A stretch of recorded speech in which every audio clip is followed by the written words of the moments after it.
baby. Brer Fox went and got some tar, mixed it with some turpentine, and sculpted it into the figure of a cute little baby. That's this one. And then he stuck a hat on the tar baby and set the tar baby in the middle of the road. Brer Fox hid himself in the bushes near the road, and he waited and waited for Brer Rabbit to come along. At long last, he heard someone whistling and chuckling to himself, and he knew that Brer Rabbit was coming up over the hill. So as he reached the top, Brer Rabbit spotted the cute little tar baby. Brer Rabbit was surprised. He stopped and he stared at this strange-looking creature. He had never seen anything like it before. "Good morning," said Brer Rabbit as he tipped his hat. "Nice weather we're having." But the tar baby said nothing. Brer Fox laid low in the bushes and started grinning to himself because he figured his plan was working. Brer Rabbit tried again. He said, "And how are you feeling today? This very fine day?" The tar baby said nothing. Brer Fox grinned harder in the bushes and continued to lay low. Brer Rabbit began to frown. This strange creature, he thought to himself, is not very polite. You know, we Southerners are polite. We speak to one another. And it was beginning to make him mad.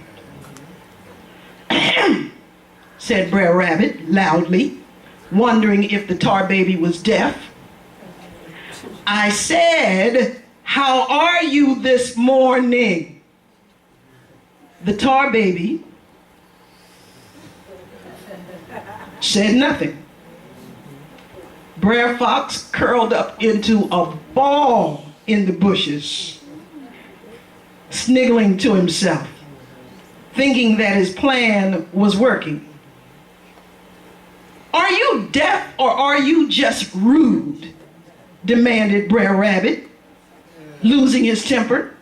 He said, "I can't stand folks that are stuck up.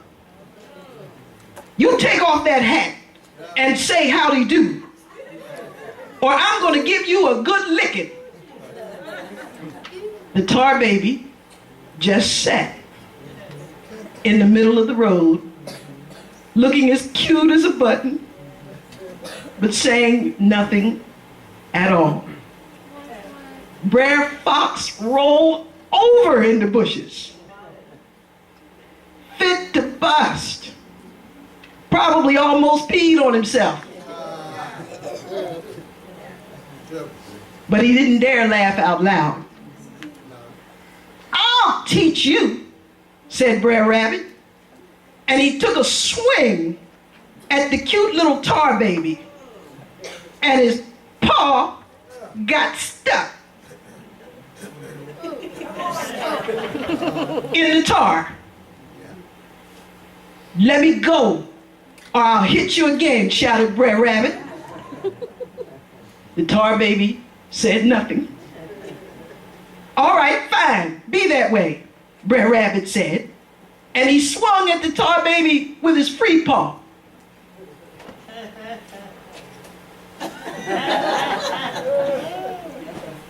Put your other hand on there. All right. Come over this way. Now both his paws were stuck in the tar, and Brer Fox was in the bushes dancing with glee. He says, Brer Rabbit that is, "I'm gonna kick the stuffing out of you." And he pounced on the tar baby with both feet.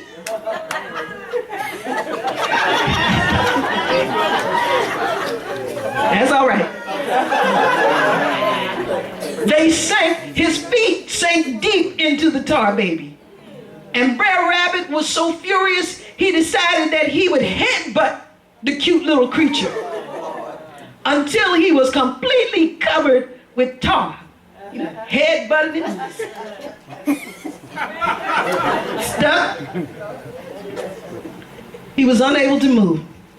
At this time, Brer Fox leaps out of the bushes and strolls over to Brer Rabbit and says, well, well, well, what have we here? Grinning with his evil grin, Brer Rabbit gulped. He was stuck. He did some fast thinking though while Brer Fox rolled around laughing at him and looking at him and checking him out. He said, I've got you this time, Brer Rabbit. He jumped up and down, shaking the dust off himself. He said, look, you done sassed me one last time. Now, I wonder what I should do with you. Stuck to the tar, baby. Brer Rabbit's eyes got very large. Oh, please, Brer Fox, whatever you do, just don't throw me in the briar patch.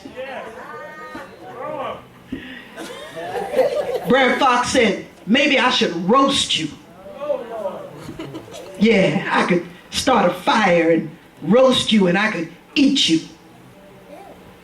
Then again, that's too much trouble. Maybe I'll just hang you instead. Roast me, says Brer Rabbit. Hang me, says Brer Rabbit. Please, whatever you do, just don't throw me in the briar patch. Well, if I'm going to hang you, I need some string, said Brer Fox. And I don't have any string. But the stream isn't too far away. I could take you and drown you. Drown me. Roast me. Hang me. Do any of that, says Brer Rabbit. Only please, don't throw me in the briar patch. The briar patch, says Brer Fox. What a wonderful idea. If I throw you in the briar patch, you'll be torn into little pieces. So grabbing up the tar-covered rabbit, Brer Fox takes him, swung him around and around, and then he flung him head over heels into the briar patch. Once in the briar patch, Brer Rabbit let out a scream.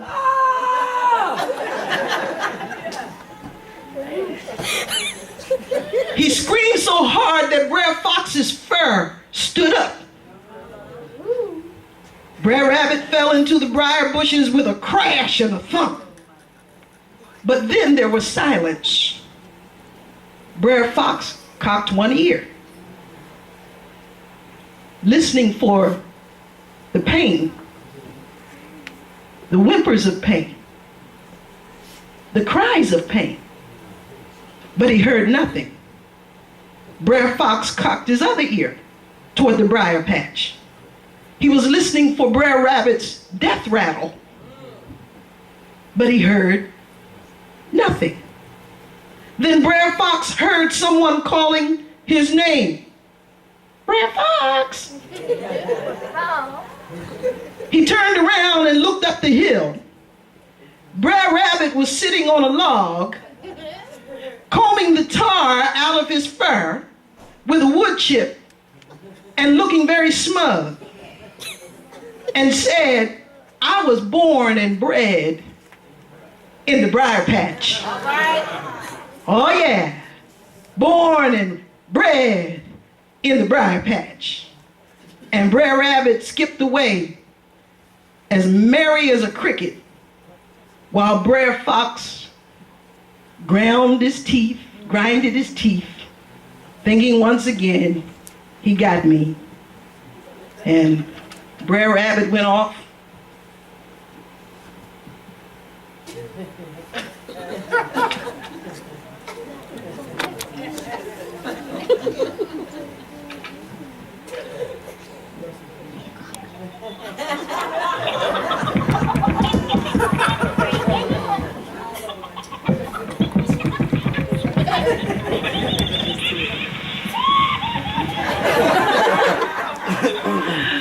Merrily on his way.